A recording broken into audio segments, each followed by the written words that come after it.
Hello students, this is Sukhandar and you are watching YRS for learning. तो student, आज के इस वीडियो में हम करेंगे नंबर सिस्टम क्लास 9th का जो चैप्टर फर्स्ट है उसकी एक्सरसाइज करेंगे 1.1। उसके सभी सॉल्यूशंस को देखेंगे। तो देखते हैं।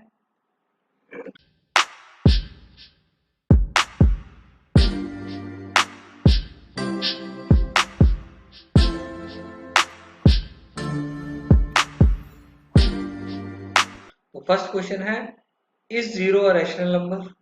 Can you right it in the form of p by q where p and q are integers and q is not equal to 0? वो पूछ रहे हैं कि क्या जीरो एक रैशनल नंबर है। ठीक है, आप उसको p बाई क्यू की फॉर्म में लिख सकते हो कि नहीं। ठीक है, तो इसका सोल्यूशन क्या है कि zero is a rational number if it can be represented in the above p by Q form. ठीक है, अगर उसको p बाई क्यू फॉर्म में लिख सकते हैं, लिखा जाए, तो वो एक रैशनल नंबर है। ठीक है, जैसे कि zero can be represented by 0/1, 0/2, 0/3। ठीक है स्टूडेंट्स, अगर हम डिनोमिनेटर में जीरो रखते हैं तो वो हमारा एप्लीकेबल नहीं होगा, क्योंकि something divided by zero is zero. लेकिन zero divided by some number, जैसे कि 1 2 3, अगर डिनोमिनेटर में we have number other than zero, तो वो तो हम उस केस में जीरो को कह सकते हैं कि जीरो हमारा एक रैशनल नंबर है। So therefore like this we can say that zero is a rational number. Okay, now moving to the next question. Question number second, that find six rational numbers between 3 and 2.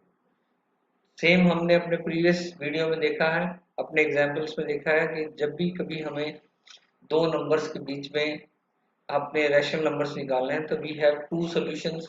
ठीक है, आप कोई सा भी solution opt कर सकते हैं। जैसे कि हमने यहाँ पर ये सॉल्यूशन को ऑप्ट किया है जो सेकंड में था कि हमें कितने रैशनल नंबर निकालने हैं, हमें निकालने हैं six rational numbers. Six rational numbers चाहिए हमें, तो हम क्या करेंगे, तो हम जो है 6+1 करेंगे, सो दैट जो डिनोमिनेटर हमें मिलेगा दैट इज 7। तो ये 7 हमें मिल गया है डिनोमिनेटर। ठीक है, तो सिक्स रैशनल नंबर हमें चाहिए। तो 3 और 4 के बीच में जो रैशनल नंबर कैसे मिलेंगे, वो सभी रैशनल नंबर जिनमें हमारे पास क्या होगा, डिनोमिनेटर में 7 होगा, और 3 को हम रिप्रेजेंट करेंगे इन the form of a rational number that is having 7 as the denominator and also same with the 4।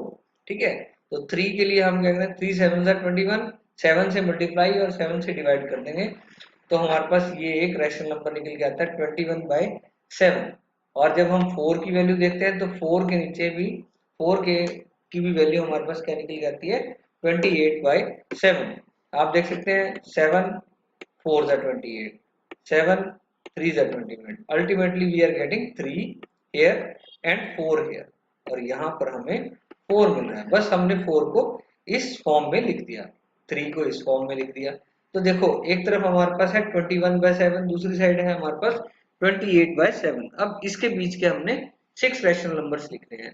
तो फर्स्ट हमारा क्या होगा, 22/7, सेकंड होगा 23/7, सेवंथ होगा, थर्ड होगा 24/7, फोर्थ होगा 25/7, फिफ्थ है 26/7 and sixth is 27/7। Like this, बहुत इजी है, आप अपने रैशनल नंबर्स को निकाल सकते हो।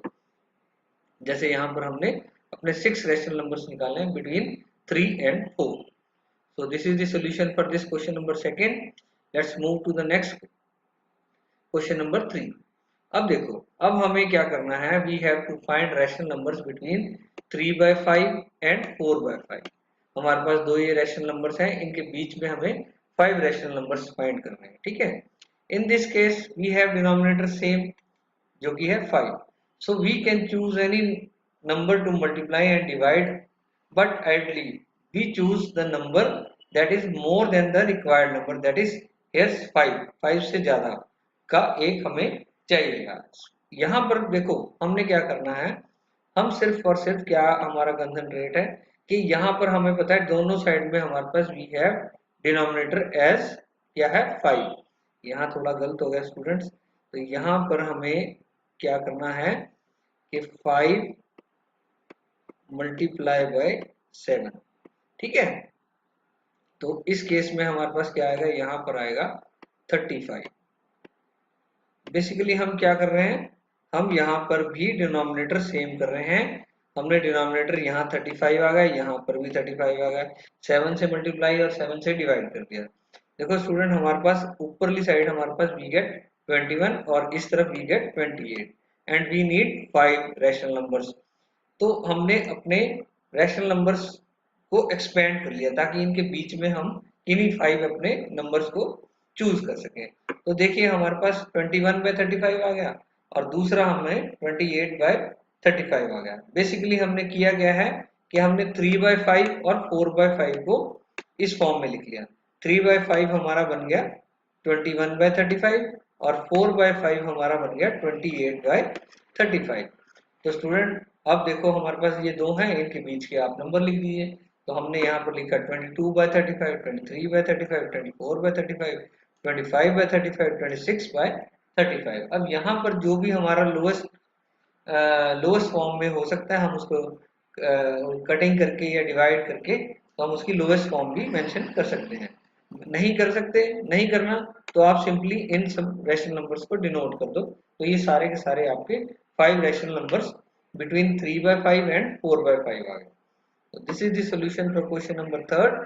Let's move to the next.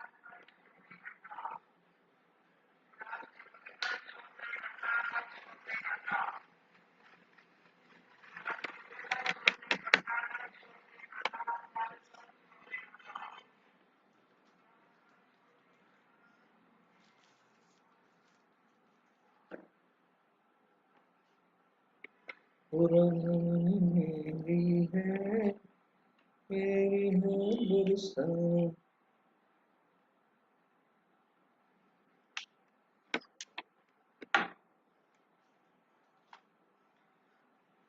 तो स्टूडेंट अब देखते हैं हम क्वेश्चन नंबर 4 को। क्वेश्चन नंबर 4 क्या कहता है, state whether the following statements are true और फॉल्स। ट्रू है कि फॉल्स है वो हमने डिनोट करना है और हमने साथ में रीजन भी देना है कि ये ट्रू क्यों है, ये फॉल्स क्यों है। ठीक है, तो देखिए फर्स्ट देखते हैं, every natural number is a whole number. ठीक है, every natural number is a whole number, ये ट्रू है। क्यों ट्रू है, बिकॉज नेचुरल नंबर में हमारे पास 1 से लेके 9 सारे नेचुरल नंबर्स हैं और होल नंबर में हमारे पास क्या है कि नेचुरल नंबर में अगर एक जीरो को इंक्लूड कर दें हम तो हमारा होल नंबर बन जाएगा। ठीक है, तो स्टूडेंट देखिए, तो यहाँ पर कहा गया है कि every natural number is a whole number. Yes this is true, but every whole number is a natural number, this is not true. वो ट्रू नहीं होगा, लेकिन नेचुरल नंबर हमेशा होल नंबर रहेंगे क्योंकि जीरो जो है वो नेचुरल नंबर नहीं है। ठीक है स्टूडेंट, तो first is true and second every integer is a whole number. Every हर एक इंटीजर जो है वो एक होल नंबर है। ठीक है, अब देखिए स्टूडेंट, ये एक फॉल्स स्टेटमेंट है। क्यों, क्योंकि जो इंटीजर है हमें मालूम है कि integer can be positive and integer can be negative and integer can be zero. ठीक है, जीरो नेगेटिव एंड पॉजिटिव सारे ये मिलकर इंटीजर्स बनाते हैं, बट होल नंबर में we don't have any negative. ठीक है, हमारे पास जीरो होता है और हमारे पास सारे पॉजिटिव नंबर्स इंक्लूड किए जाते हैं, नेगेटिव हम होल नंबर में नहीं इंक्लूड करते। इस तरीके से इंटीजर होल नंबर नहीं बन सकता, लेकिन whole number can be integer. Whole number को हम इंटीजर कह सकते हैं, वो भी पॉजिटिव। ठीक है जी, तो like this is the solution for question number 4 का जो सेकंड पार्ट है। ठीक है, अब देखते हैं 4 का जो थर्ड पार्ट है उसको देखते हैं। Every rational number is a whole number. वो कहते हैं कि हर एक रैशनल नंबर एक होल नंबर है। तो ये स्टेटमेंट भी हमारी फॉल्स है, because rational number can be in the also in the form of fractions and these fractions are not whole numbers. ठीक है, रैशनल नंबर हमेशा क्या होगा, रैशनल नंबर उसको p बाय क्यू की फॉर्म में लिखा जाएगा। ठीक है, जिसको हम लिख सकते हैं वो सारे रैशनल नंबर है। ठीक है, बट होल नंबर कभी भी फ्रैक्शन की फॉर्म में नहीं होते। For example these all are not whole numbers but rational number, ये सभी के सभी हमारे रैशनल नंबर्स हैं बिकॉज फ्रैक्शन की फॉर्म में, इनको हम होल नंबर नहीं बोल सकते। So this is all about exercise, हमारी जो एक्सरसाइज है।